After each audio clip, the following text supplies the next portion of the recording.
ఈ సంక్రాంతి పండుగ వస్తున్నది. ఈ సంక్రాంతి పండుగకు అందరూ కూడా పిల్లలు పెద్దలు అందరూ కూడా గాలిపటాలు కైట్స్ ఎగరేయడం జరుగుతుంది. ఈ కైట్స్ ఉపయోగించే థ్రెడ్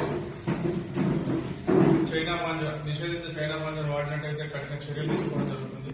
ఎవరైతే షాప్స్ లో ఓనర్స్ కానీ షాప్స్ అమ్మే వాళ్ళు కానీ ట్రాన్స్పోర్ట్ చేసే వాళ్ళు కానీ ఇక్కడ స్టోర్ చేసే వాళ్ళు కానీ ఎక్కడైనా కూడా చైనా మాంజా ఉన్నట్లయితే కఠిన చర్యలు తీసుకుంటాం, కేసులు నమోదు చేస్తాం. Under section 223, 125 BNS and 5 and 15 of environmental protection act కింద కేసులు నమోదు చేయడం జరుగుతుంది. ఎవరైనా ఇట్లా అమ్మినట్టు కానీ రవాణా చేసినట్టు కానీ ఇక్కడ స్టోర్ చేసినట్టు కానీ అనిపిస్తే ప్రజలు డయల్ 100 కానీ పోలీసు వారికి కానీ ఎస్ఐ కానీ మాకు కానీ తెలియజేయాలని చెప్పేసి మేము విజ్ఞప్తి చేస్తున్నాం.